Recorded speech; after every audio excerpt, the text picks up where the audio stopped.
സ്വാതന്ത്ര്യത്തിന് ശേഷം ലോക്സഭാ തെരഞ്ഞെടുപ്പുകളിൽ കമ്മ്യൂണിസ്റ്റ് പാർട്ടിക്ക് സ്വാധീനമുള്ള സാഹചര്യം ഉണ്ടായിരുന്നു ഒരു കാലത്ത്. അതിനുശേഷം പശ്ചിമ ബംഗാൾ, ത്രിപുര, കേരളം ഇവിടെയായിരുന്നു തിരഞ്ഞെടുപ്പ് ജയിക്കുകയും അധികാരത്തിൽ വരികയും ചെയ്തുകൊണ്ടിരുന്നത്.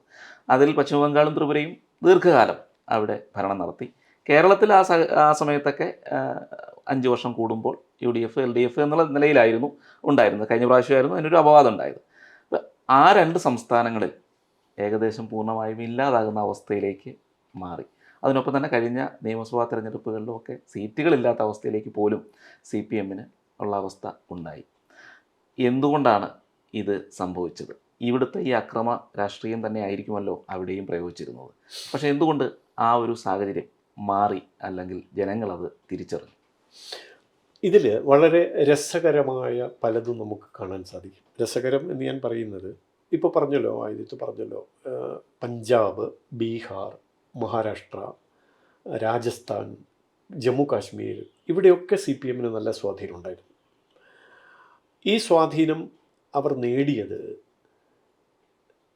സ്വതവേ ആ പ്രദേശത്തുകാരിലുണ്ട്. ഞാൻ കണ്ണൂർ ജില്ലയെക്കുറിച്ച് പറഞ്ഞു തുടങ്ങി അങ്ങനെയാണല്ലോ. പഴശ്ശിരാജാവിൻ്റെ പാരമ്പര്യമാണ്. ആ പാരമ്പര്യത്തെ അവർ ഉപയോഗപ്പെടുത്തി. ഇപ്പോഴും പഴശ്ശിരാജാവിൻ്റെ പേരിൽ അവിടെ അവർ പരിപാടി നടത്താറുണ്ട് കേട്ടോ. പഴശ്ശിരാജാവിൻ്റെ പേരിൽ അദ്ദേഹത്തിൻ്റെ ബലിദാന ദിവസം CPM ഇപ്പോൾ കുറച്ച് കാലമായിട്ട് ഉണ്ടോ എന്ന് എനിക്കറിയില്ല, നേരത്തെ ഉണ്ടായിരുന്നു. ഇതേ സമീപനം തന്നെ ആയിരിക്കാം ഒരുപക്ഷെ ഈ മേഖലകളിൽ, ഉത്തരേന്ത്യൻ സംസ്ഥാനങ്ങളിൽ, പ്രത്യേകിച്ച് രാജസ്ഥാനിലൊക്കെ പണ്ടുകാലങ്ങളിൽ ഹിന്ദു ധർമ്മത്തിന് വേണ്ടി അല്ലെങ്കിൽ ഹിന്ദുത്വ ആശയങ്ങൾക്ക് വേണ്ടി ജീവിച്ചിരുന്ന, പ്രവർത്തിച്ചിരുന്ന അനേകം ആചാര്യന്മാർ, ഋഷിവര്യന്മാർ, വളരെ ആളുകളുണ്ടല്ലോ, സാമൂഹ്യ പരിഷ്കർത്താക്കളായിട്ടുള്ള ആളുകൾ. എന്തിന് നമുക്കറിയാലോ, മഹാരാഷ്ട്രയിൽ പിന്നെ അറിയാലോ, ഭൂപരിഷ്കരണ നടപടി സ്വീകരിച്ച ഭാരതത്തിലെ ആദ്യത്തെ ചക്രവർത്തിയാണ് ഛത്രപതി ശിവാജി. അദ്ദേഹം ഔറംഗസീബ് ചക്രവർത്തിയുടെ വലിയ സാമ്രാജ്യത്തോട് ഏറ്റുമുട്ടി വിജയം വരിച്ചതിന് ശേഷം അദ്ദേഹത്തിൻ്റെ പടയാളികളൊക്കെയായി പ്രവർത്തിച്ചിരുന്ന വനവാസികളായിട്ടുള്ള ആളുകൾക്ക് സർക്കാർ ഭൂമി പതിച്ചു കൊടുത്തിട്ടുണ്ട്. അതുപോലെ കർഷകന്മാർക്ക് ഭൂമി പതിച്ചു കൊടുത്തിട്ടുണ്ട്. ഭാരതത്തിലെ ആദ്യത്തെ ഭൂപരിഷ്കരണ നടപടി സ്വീകരിച്ചത് ഛത്രപതി ശിവാജിയാണ്. ഛത്രപതി ശിവാജിയുടെ ഭരണ നൈപുണ്യത്തെ അംഗീകരിച്ചുകൊണ്ട് പ്രവർത്തിക്കുന്ന പ്രസ്ഥാനമാണ് രാഷ്ട്രീയ സ്വയംസേവക സംഘം.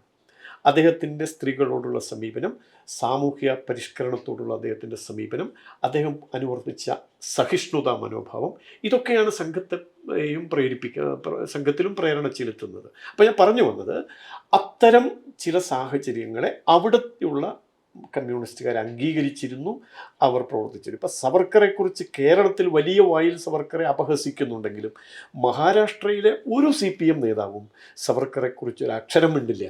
മാത്രമല്ല, കേരളത്തിലും EMS ഉൾപ്പെടെയുള്ള ആളുകൾ സവർക്കറെ അംഗീകരിച്ചിരുന്നു, സവർക്കറെ പ്രശംസിച്ചിരുന്നു.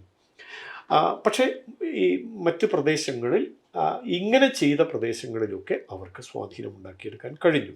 പക്ഷെ പിന്നീട് ഈ പറയുന്ന പാരമ്പര്യം അവകാശപ്പെടാവുന്ന നേതൃത്വത്തിൻ്റെ അവർ കാലയവനികൾക്കുള്ളിൽ മറഞ്ഞതോടുകൂടി പിന്നീട് വരുന്നതൊക്കെ ഇങ്ങനെയുള്ള ആളുകളാണ്. നമ്മുടെ സംസ്കാരത്തെ എതിർക്കുന്നവർ, ശ്രീരാമ ജന്മഭൂമിയിലെ ക്ഷേത്ര നിർമ്മാണത്തെ എതിർക്കുന്നവർ, വിവേകാനന്ദ സ്വാമിയെ എതിർക്കുന്നവർ, നമ്മുടെ ശ്രേഷ്ഠമായ പാരമ്പര്യത്തെ അപമാനിക്കുന്നവർ, അങ്ങനെയുള്ള ആളുകളെയൊക്കെ ഉത്തരേന്ത്യൻ സമൂഹം തിരിച്ചറിഞ്ഞു എന്നുള്ളതാണ്. അതുകൊണ്ടാണ് ഞാൻ രസകരമായ അനുഭവം എന്ന് പറയാൻ കാരണം. രസകരം എന്ന് പറഞ്ഞത്, ഇപ്പോൾ കേരളത്തെ തട്ടിച്ചു നോക്കുമ്പോഴാണ് ഇതൊക്കെ കേരളത്തിലും സംഭവിക്കുന്നു. പക്ഷേ കേരളത്തിന് ആ തിരിച്ചറിവ് കിട്ടുന്നില്ല, അല്ലെങ്കിൽ തിരിച്ചറിവ് കിട്ടുന്നുണ്ടെങ്കിലും വായടച്ചിരിക്കുകയാണ്. പക്ഷെ അവിടെയുള്ള ജനങ്ങൾ അത് ജീവിതത്തിൽ അവർ പകർത്തുകയാണ്, അവരുടെ ജീവിത ക്രമത്തിൽ അത് ഉൾപ്പെടുത്തുകയാണ്.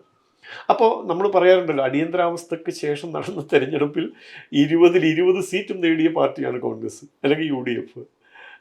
നിയമസഭയിൽ 111 മണ്ഡലങ്ങളിലോ മറ്റോ അവർ വിജയിച്ചു അടിയന്തരാവസ്ഥയ്ക്ക് ശേഷം. എന്നാൽ ഉത്തരേന്ത്യൻ സമൂഹം മുഴുവൻ ഇന്ദിരാഗാന്ധിയുടെ ആ ഏകാധിപത്യത്തിനെതിരെ അതിശക്തമായി അവരെ വേരോടെ പിഴുതെറിഞ്ഞു എന്ന് പറയാം. അതാണ് നമ്മുടെ ഒരു കേരളത്തിൻ്റെ അവസ്ഥ. അപ്പോൾ മറ്റ് സംസ്ഥാനങ്ങളിൽ ഈ പറഞ്ഞ തിരിച്ചറിവിൻ്റെ അടിസ്ഥാനത്തിൽ അവരുടെ സ്വാധീനം മെല്ലെ മെല്ലെ മെല്ലെ നഷ്ടപ്പെടുകയാണ്. ഇപ്പം രാജസ്ഥാനിലൊക്കെ അവർക്കുണ്ടായിരുന്ന സ്വാധീനം, രജപുത്ര പാരമ്പര്യത്തെക്കുറിച്ച് പാട്ടുകൾ എഴുതിയിട്ടുണ്ട് അവർ. CPM രാജസ്ഥാൻ ഭാഗത്തെ കാര്യങ്ങൾ മനസ്സിലാക്കുമ്പോൾ അവരുടെ ഗ്രാമീണ സമൂഹത്തിൽ സ്വാധീനം ചെലുത്താൻ പറ്റുന്ന നാടൻ പാട്ടുകൾ പോലും ഈ ചെങ്കൊടിയെ അടിസ്ഥാനപ്പെടുത്തി അവർ രചിച്ചിട്ടുണ്ട്, പാടിപ്പിച്ചിട്ടുണ്ട്. പക്ഷേ ജനങ്ങൾ അതിൻ്റെ ഇരട്ടത്താപ്പം മനസ്സിലാക്കുന്നു, അതിൻ്റെ വഞ്ചന മനസ്സിലാക്കുന്നു. അതുകൊണ്ട് തന്നെ അവർ ആ പ്രസ്ഥാനത്തെ ഉപേക്ഷിക്കുകയാണ്. അങ്ങനെ ഉപേക്ഷിച്ചുകൊണ്ട് തന്നെയാണ് ഈ പറഞ്ഞ രീതിയിൽ നമ്മൾ സാധാരണ പ്രയോഗിക്കാറുണ്ട് ഉപ്പ് വെച്ച കലം പോലെ എന്ന് പറയുന്നത്. അപ്പോൾ ഈ ഉപ്പ് വെച്ച കലം എന്ന് പറയുന്നത് അതും പ്രതീകാത്മകമായിട്ട് തന്നെയാണെന്ന് എനിക്ക് തോന്നാറുണ്ട്. ഉപ്പ് വെച്ച കലത്തിൻ്റെ അവസ്ഥ എന്താണ്? ഈ കലം കാണാൻ പുറമേക്ക് നല്ല സംഗതിയാണ്, പക്ഷേ ഉപ്പ് അതിലിടുന്ന സമയത്ത് അത് പിന്നെ എന്താ സംഭവം, അത് ജീർണിച്ച് പോവാണ്. അപ്പോൾ ആ ജീർണത ബാധിക്കുന്നത് കൊണ്ടാണ് അവർക്ക് മറ്റൊന്ന് ഇത് നമ്മൾ പറയാം, പ്രകൃതിക്കിണങ്ങാത്തത് എന്തിനേയും പ്രകൃതി തന്നെ ഇല്ലാതെയാക്കും, പ്രകൃതി വിരുദ്ധമായതിനെ പ്രകൃതി തന്നെ പ്രതിരോധിക്കും എന്ന് പറയാറുണ്ടല്ലോ. അപ്പോൾ അതുപോലെ ഇത് പ്രകൃതി വിരുദ്ധമാണ്. CPIM എന്ന പാർട്ടി മുന്നോട്ട് വയ്ക്കുന്ന ആശയങ്ങൾ ഭാരതത്തിൽ പ്രകൃതി വിരുദ്ധമാണ്. കാരണം നമ്മൾ സമന്വയത്തിൻ്റെ ഭാഷ സംസാരിച്ചവരാണ്. ഇവർ സംഘർഷത്തിൻ്റെ ഭാഷയാണ് സംസാരിക്കുന്നത്. പുൽക്കൊടി മുതൽ പർവ്വതം വരെ ഒരേ സമദൃഷ്ടിയോടെ കാണാൻ കഴിഞ്ഞ ആചാര്യവര്യന്മാരാണ് Hindu ദർശനത്തിൻ്റെ പ്രയോക്താക്കൾ.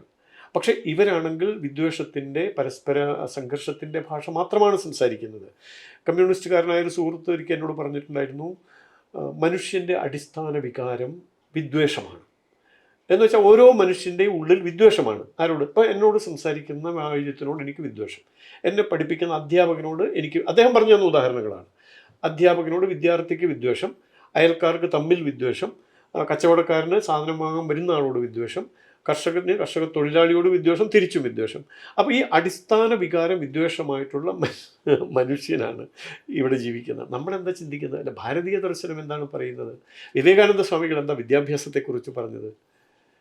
Manifestation of perfection already in man എന്നാണ്. എന്ന് വെച്ചാൽ മനുഷ്യനിൽ അന്തർലീനമായ പൂർണ്ണതയുടെ ആവിഷ്കാരമാണ് വിദ്യാഭ്യാസം. അപ്പോൾ ഈ പൂർണ്ണത എന്ന് പറയുന്നത് എന്താണ്? സഹജീവികളോടുള്ള സഹവർത്തിത്വ മനോഭാവം, ഭൂതദയ, പ്രകൃതിയോടുള്ള ആരാധന, ഇത്തരം കാര്യങ്ങളൊക്കെയാണ് മനുഷ്യൻ്റെ വികാരം എന്ന് പഠിപ്പിക്കുന്നുണ്ട് ഭാരതീയ ദർശനം. അതുകൊണ്ടാണ് കുട്ടി ജനിച്ചു വീഴുന്ന ഉടനെ തന്നെ നമ്മുടെ ചടങ്ങുകൾ പോലും ആ തരത്തിലാണ് രൂപപ്പെടുത്തിയിട്ടുള്ളത്. ഒരു കുട്ടി പിറന്നു വീഴുന്നത് മുതൽ ചുടല വരെയുള്ള അവൻ്റെ ജീവിതം നമ്മളൊന്ന് പരിശോധിച്ചാൽ രൂപപ്പെട്ടു വന്ന ആചാരങ്ങൾ, ജീർണതകൾ ഉണ്ടാകാം, അല്ലെങ്കിൽ നമുക്ക് ഉൾക്കൊള്ളാൻ പറ്റാത്തതുണ്ടാകാം. അത് പിന്നീട് വന്ന ഒരു വ്യതിയാനമാണ്. പക്ഷേ യഥാർത്ഥത്തിൽ നമ്മൾ ആ മൂല്യങ്ങളിലേക്ക് ചെല്ലുമ്പോൾ ജനിച്ചു വീണ മുതൽ ചുടല വരെയുള്ള കാര്യങ്ങളിൽ ഏറ്റവും ഭാവാത്മകമായ തരത്തിൽ ജീവിതം കെട്ടിപ്പടുക്കാൻ കഴിയുന്ന ആശയം പ്രദാനം ചെയ്യുന്നതാണ് ഭാരതം. ആ ഭാരതത്തിന് ഇണങ്ങുന്നതല്ല ഇതൊന്നും. ഈ വിദ്വേഷത്തിൻ്റെ പ്രത്യയശാസ്ത്രം, അല്ലെങ്കിൽ വെറുപ്പിൻ്റെ പ്രത്യയശാസ്ത്രം, അല്ലെങ്കിൽ സംഘർഷത്തിൻ്റെ ഭാഷ ദഹിക്കുന്നതല്ല.